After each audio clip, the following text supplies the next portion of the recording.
기도하심으로 엎드림 새벽 기도로 나아가겠습니다.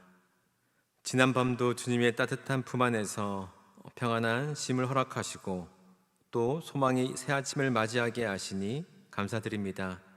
이 새벽 저희의 심령을 새롭게 하여 주시고 잠든 영혼을 깨우는 생명의 말씀을 허락하여 주옵소서. 예수님의 이름으로 기도합니다. 아멘. 찬송가 274장 찬양하시겠습니다.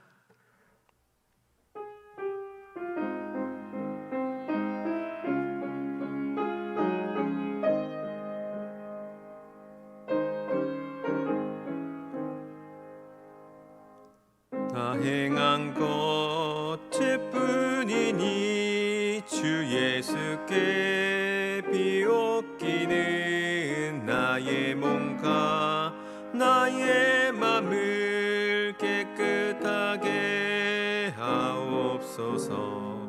물 가지고 날 씻든지 불 가지고 태우든지 내 안과 밖 다 닦으사 내 모든 죄 멸하소서. 내 어두운 눈 밝히시니 참 기쁘고 고마우나 그보다 더 원하오니 정결한 마음 주옵소서.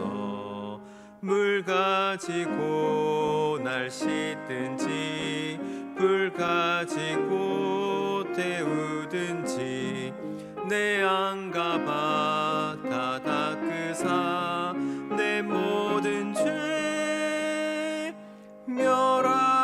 멸하소서. 정결한 마음 그 속에서 신령한 빛 빛이 오니 이러한 마음 나 얻으면 눈까지도 밝으리라. 물 가지고 날 씻든지 불 가지고 태우든지 내 안과 밖 다 닦으사 내 모든 죄 멸하소서. 못된 행실 다 고치고 악한 생각 다 버려도 주 앞에서 정결타고 자랑치는 못하리라. 물 가지고 날 씻든지 불 가지고 태우든지 내 안과 밖 다 닦으사 내 모든 죄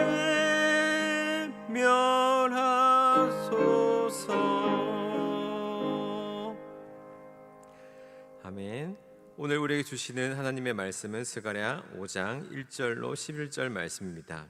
구약 1316면 생명의 삶은 102면입니다. 이제 하나님의 말씀을 봉독합니다. 내가 다시 눈을 들어 본즉 날아가는 두루마리가 있더라. 그가 내게 묻되 네가 무엇을 보느냐 하기로 내가 대답하되 날아가는 두루마리를 보나이다. 그 길이가 20규빗이요 넓이가 10규빗이니이다. 그가 내게 이르되 이는 온 땅 위에 내리는 저주라. 도둑질하는 자는 이쪽 글대로 끊어지고 맹세하는 자는 저쪽 글대로 끊어지리이다 하니 만군의 여호와께서 이르시되 내가 이것을 보냈나니 도둑의 집에도 들어가며 내 이름을 가리켜 망령되이 맹세하는 자의 집에도 들어가서 그의 집에 머무르며 그 집을 나무와 돌과 아울러 사르리라 하셨느니라 하니라. 내게 말하던 천사가 나와서 내게 이르되 너는 눈을 들어 나오는 이것이 무엇인가 보라 하기로 내가 묻되 이것이 무엇이니까 하니 그가 이르되 나오는 이것이 에바이니라 하시고 또 이르되 온 땅에서 그들의 모양이 이러하니라. 이 에바 가운데에는 한 여인이 앉았느니라 하니 그때에 둥근 납 한 조각이 들리더라. 그가 이르되 이는 악이라 하고 그 여인을 에바 속으로 던져 넣고 납조각을 에바 어기 위에 던져뒀더라. 내가 또 눈을 들어본즉 두 여인이 나오는데 하계 날개 같은 날개가 있고 그 날개가 바람에 있더라. 그들이 그 에바를 천치 사이에 들었기로 내가 내게 말하는 천사에게 묻되 그들이 에바를 어디로 옮겨가니까 하니 그가 내게 이르되 그들이 신할 땅으로 가서 그것을 위하여 집을 지으려 함이니라. 준공되면 그것이 제 처소에 머물게 되리라 하더라. 이 말씀은 살아계신 하나님의 말씀입니다. 아멘. 네, 여러분, 우리는 이번 주 스가랴서를 통해서 하나님의 마음을 배우고 있습니다. 하나님께서는 지금 절망에 빠진 당신의 백성들에게 놀라운 희망들을 계속 약속하셨죠. 2장에는 성벽이 무너진 예루살렘에 불성곽이 되어 주시겠다라고 말씀하셨고, 3장에는 더러운 죄의 옷을 입은 대제사장 여호수아에게 깨끗한 의의 옷을 입혀 주시겠다라고 약속하셨고, 그리고 어제 4장에서는 무너진 성전은 인간의 힘과 능력이 아닌 오직 하나님의 영으로 완성될 것이다 라고 약속하셨습니다. 그러니까 모든 것이 완벽해 보이죠. 하나님의 능력은 무한하고 잃어버린 리더십은 회복되었으며 죄는 용서받았습니다. 그런데 여러분, 왜 아직도 하나님의 영광이 이곳에 온전히 임하지 못한 것처럼 느껴질까요? 복음으로 죄책감에 또 좌절에서부터 해방되었음에도, 우리도 마찬가지로 복음으로 해방되었음에도 우리의 삶은 여전히 힘이 없고 세상 속에서 빛을 잃어가곤 할까요? 문제는 우리 안에 숨겨진 거룩하지 못함에 있습니다. 마치 겉으로는 깨끗하게 대청소를 마친 집 같지만 저 깊은 곳, 서랍장 안에는 썩어가는 음식물을 숨겨놓은 것과 같은 거죠. 아무도 열어보지 않을 것이라고 생각하고 지냈지만 그 악취는 집안 곳곳에 배어 우리의 평안을 뺏어갑니다. 오늘 스가랴 5장은 2장부터 4장까지의 그 아름다웠던 회복의 이야기에서 분위기가 바뀌게 돼요. 위로와 격려를 하셨던 하나님이 이제는 칼을 들고 계십니다.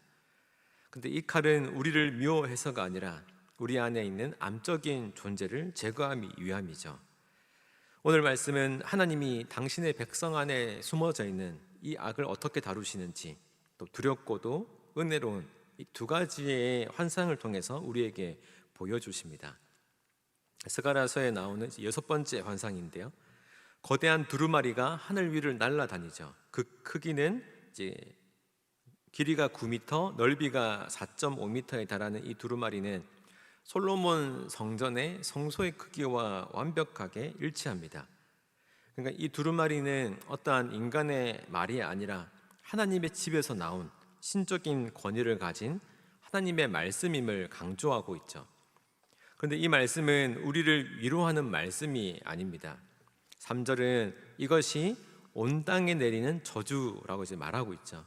그리고 이 저주는 특별히 두 종류의 죄인을 찾아가는데요, 바로 도둑질하는 자, 그리고 거짓 맹세하는 자입니다. 하나님께서는 왜 수많은 죄 중에 이 둘을 지목했을까요? 알듯이 이 두 죄는 십계명판에, 돌판에 상징되어지죠. 도둑질은 우리 눈에 보이는 재물뿐만 아니라 남의 시간을 뺏거나 남의 평판을 뺏거나, 그러니까 기회를 빼앗는 그 모든 이기적인 행위를 포함하며 이웃 간의 관계를 깨트리는 모든 죄를 대표하죠. 그리고 거짓 맹세는 어떻습니까? 거짓 맹세는 하나님의 이름을 걸고 자신의 이익을 챙기는 것, 교회 안에서 지키지도 못할 약속을 남발하면서 하나님과의 관계를 깨어져 가는 것을 대표하는 것이 바로 거짓 맹세입니다. 하나님은 지금 선언하십니다. 사람에게 범한 죄든 하나님께 범한 죄든 우리가 숨겨놓은 그 모든 죄악을 낱낱이 또 샅샅이 찾아내시겠다라고 선언하시죠. 여러분, 우리는 종종 생각하는 게 이 정도 거짓말은 괜찮겠지, 때로는 피해보는 사람도 없는데 이 정도는 이익을 챙겨도 괜찮겠지라고 생각을 하지만, 하나님의 말씀은 하늘을 날아다니는 드론처럼 우리의 삶의 상공을 날아다니며 우리가 굳게 달아놓은 그 골방의 문틈 속으로 찾아온다라고 하는 것이죠. 그리고 그 결과는 어떻습니까? 4절을 보면 아주 파괴적인 결과가 나와요. 그 저주가 죄인의 집에 들어가면 그 집을 나무와 돌까지 완전히 불살라 버릴 때까지 머무른다라고 말씀하십니다. 여러분, 이게 바로 제가 가진 본질이죠. 우리가 숨겨둔 죄, 우리가 감추고 있는 이 죄는 결국 우리 자신뿐만 아니라 우리의 가정을, 또 우리의 내면을 서서히 갉아먹고 그 기초부터 완전히 무너질 때까지 우리를 쓰러뜨린다라고 하는 겁니다. 따라서 이 날아다니는 두루마리 앞에서 우리의 모든 변명, 모든 자기 합리화는 힘을 잃게 되는 거죠. 이 무서운 심판 앞에서 우리는 절망할 수밖에 없습니다. 이 심판 앞에 우리는 참 소멸될 수밖에 없는 존재구나라고 느끼는 그 순간에 하나님은 7번째 환상을 보여주시는데요, 이것이 좀 반전의 은혜의 환상입니다. 천사가 이제 에바라고 하는 것을 보여주는데, 이것은 큰 바구니입니다. 당시에 이 에바라고 하는 바구니는 일상, 경제활동, 그리고 그들의 삶의 전체를 대표하는 상징적인 도구인데요, 근데 이 바구니 안에 한 여인이 앉아있죠. 천사는 그 여인의 정체를 단호하게 밝힙니다. 8절에 이야기합니다. 이는 악인이라. 여러분, 왜 악을 매혹적인 여인으로 묘사했을까요? 이는 제가 가진 유혹적이고 또 기만적인 속성 때문에 그렇습니다. 잠언의 음녀, 또 계시록의 음녀 바벨론처럼 악은 우리를 유혹하고 하나님으로부터 멀리 떨어지게 만드는 이 세상의 가치관과 우상 숭배의 시스템 자체를 의미하는 것이죠. 그러니까 우리가 겉으로는 신앙생활을 하면서도 마음속 깊은 곳에서는 여전히 돈, 명예, 스스로의 안전을 하나님보다 더 의지하게 만드는 바로 교활한 자기의 중심성이 바로 악이다라고 이야기를 하는 겁니다. 여러분, 이 악을 하나님은 어떻게 처리하십니까? 천사는 그 여인을 에바라고 하는 바구니에 던져놓고 아주 무거운 납뚜껑으로 덮어 다시는 나올 수 없도록 완전히 봉인해 버리죠. 그리고 학의 날개 같은 날개를 가진 두 여인이 이 바구니를 들고 어디론가 멀리 날아갑니다. 어디로 갑니까? 11절을 보면 이제 신할 땅으로 간다라고 이야기를 하죠. 신할 땅. 그럼 신할 땅이 어디죠? 바로 바벨론이 세워졌던 곳. 그러니까 인간의 교만성과 하나님을 향한 반역성을 대표하는 그 상징적인 장소가 바로 바벨론인데, 그 바벨론이 시작된 신할 땅으로 간다라고 이제 이야기를 하는 거죠. 제 본거지 바벨론입니다. 여러분, 이것은 참 놀라운 또 은혜로운 그림인데요, 제 본거지가 그곳이 아니다. 그러니까 예루살렘이 아니고 하나님의 백성의 공동체가 제 본거지가 아니고 바로 신할 땅이 제 본거지다라고 이야기하면서 죄를 저편으로 날려 보내시는 거죠. 여러분, 하나님은 우리에게 네 안에 있는 죄를 네가 처리하라, 네 안에 있는 죄를 네가 회개하라라고 이제 이야기를 하지 않으세요. 우리 스스로는 도저히 처리할 수 없는 우리의 내면에 깊은 그 악을 바구니에 담아 봉인하시고 우리에게서 아주 멀리, 그리고 그것이 마땅히 있어야 할 저주의 땅으로 추방시켜 버리시는 분이십니다. 여러분, 이것이 우리를 정결케 하시는 하나님의 적극적인 은혜인 거죠. 오늘 두 가지 안상, 죄를 향한 하나님의 불같은 심판, 날아다니는 두루마리를 통해서 보여줬고, 죄를 우리에게서 멀리 치워버리는 하나님의 놀라운 사랑, 이 바구니 속 여인을 통해서 보여줬습니다. 여러분, 하나님의 불같은 심판과 하나님의 놀라운 은혜가 어떻게 한 자리에서 이루어질 수 있을까요? 여러분, 우리의 어떤 노력으로 우리의 저주받은 우리의 죄를 종교적인 행위로 해결할 수 있을까요? 여러분, 어떤 것으로도 이 둘은 양립할 수 없는 존재입니다. 하지만 양립할 수 있던 유일한 분이 바로 예수님이셨죠. 여러분, 유일한 해답이신 예수님은 심판과 은혜를 한 번에 이루셨습니다. 바로 십자가에서 이루셨죠. 여러분, 예수님은 십자가 위에서 저 날아다니는 두루마리의 그 모든 저주를 자신의 몸으로 다 받아내셨습니다. 갈라디아서 3장 13절은 말합니다. 그리스도께서 우리를 위하여 저주를 받은 바 되사 율법의 저주에서 우리를 속량하셨으니, 그러니까 우리가 받아야 할 그 모든 심판의 말씀이 하나님의 아들 예수님의 그 십자가의 상에 남김없이 쏟아진 거죠. 동시에 십자가 위에서 예수님은 우리의 모든 악을 담은 에바 바구니가 친히 되어 주셨습니다. 고린도후서 5장 21절은 말합니다. 하나님이 죄를 알지도 못하신 이를 우리를 대신하여 죄로 삼으신 것은 우리로 하여금 그 안에서 하나님의 의가 되게 하려 하심이라. 그러니까 하나님의 의가 되게 하기 위해서 예수님을 에바 바구니로 만드셨다라고 하는 거예요. 우리의 모든 더러움, 모든 수치, 우리의 본질적인 그 악이라고 하는 이 여인이 바로 예수님의 몸 안에 담겨 하나님으로부터 완전히 버림받는 그 영적인 신할 땅으로 추방당한 것입니다. 여러분, 예수님께서 나의 하나님, 나의 하나님, 어찌하여 나를 버리시나이까라고 절구하셨을 때 그분은 우리 대신 죄의 바구니가 되어 주셔서 하나님과의 완전한 분리라는 영적인 신할 땅의 고통을 겪으셨던 거죠. 그러므로 십자가는 하나님의 공의 또 하나님의 사랑이 만나는 유일한 장소입니다. 바로 그 십자가에서 우리의 죄는 남김없이 심판받았고 동시에 우리의 그 모든 죄는 영원히 제거되었던 거죠. 사랑하는 성도 여러분, 오늘 우리들의 마음을 무겁게 짓누르는 숨겨진 죄가 있습니까?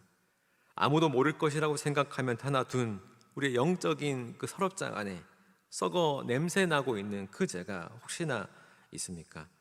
그래서 날아다니는 두루마리의 저주를 두려워하며 살아가고 있지는 않은지요? 여러분, 하나님께서는 오늘 말씀하십니다.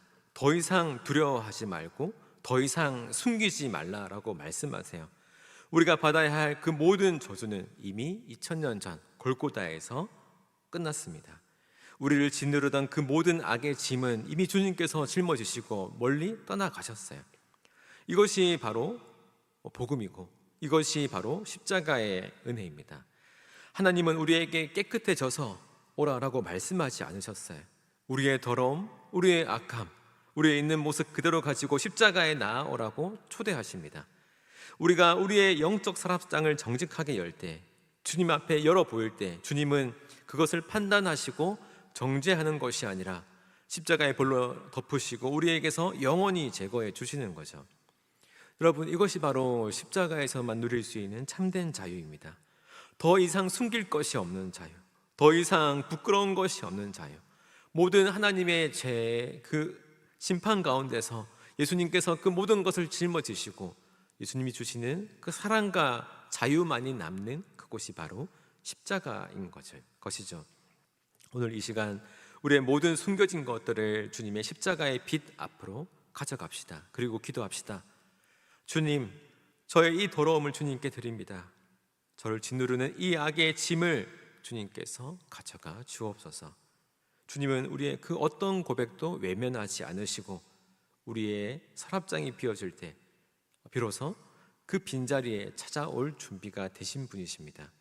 그 자리에는 하나님의 거룩한 임재만이 가득하게 될 것이고 우리의 집과 우리의 공동체는 악이 아니라 하나님께서 머무는 거룩한 처소가 될 것입니다. 이 은혜가 오늘 예배하는 저와 우리 모두에게 있기를 예수님의 이름으로 축원합니다. 네, 기도하겠습니다. 하나님, 우리의 숨겨진 죄악들을 말씀의 빛으로 비추어 주시니 감사합니다. 날아다니는 저주의 두루마리 앞에서 두려워 떨 수밖에 없는 죄인임을 고백하오나 우리의 그 모든 저주를 대신 짊어지시고 우리의 모든 악함을 담아 멀리 떠나가신 그 예수 그리스도의 사랑을 잊지 않게 하여 주옵소서. 이제 더 이상 숨지 않고 우리의 모든 연약한 모습을 있는 그대로 내어놓으며 십자가의 보혈로 참 자유를 누리며 살아가게 하여 주옵소서. 주님의 몸된 교회를 헌신으로 섬기는 담임 목사님께 성령의 지혜와 능력을 부어주셔서 하나님의 말씀을 담대하게 선포하게 하시고 영육간의 강건함을 허락하여 주시어서 주님의 사역을 흔들림 없이 잘 감당할 수 있도록 인도하여 주옵소서. 사랑의 주님, 잃어버린 한 영혼을 향한 주님의 마음을 우리 모든 성도들에게 부어 주옵소서. 다음 달에 있을 온마음 전도 축제 가운데 우리가 한마음 한뜻으로 태신자들을 품고 또 사랑하고 기도하며 섬겨 나갈 수 있도록 하시고, 또한 태신자들의 마음을 활짝 열어 주셔서 복음을 들을 때 예수님을 구주로 영접하는 그 놀라운 구원의 역사를 함께 누릴 수 있도록 은혜 내려 주옵소서. 이 모든 말씀 예수님의 이름으로 기도합니다. 아멘. 하늘에 계신 우리 아버지, 아버지의 이름을 거룩하게 하시며 아버지의 나라가 오게 하시며 아버지의 뜻이 하늘에서와 같이 땅에서도 이루어지게 하소서. 오늘 우리에게 일용할 양식을 주시고 우리가 우리에게 잘못한 사람을 용서하여 준 것 같이 우리 죄를 용서하여 주시고 우리를 시험에 빠지지 않게 하시고 악에서 구하소서. 나라와 권능과 영광이 영원히 아버지의 것입니다. 아멘. 이 시간 기도하실 때 나라와 민족 그리고 교회를 위해 그리고 대신자를 놓고 계속해서 기도의 자리로 나아가겠습니다.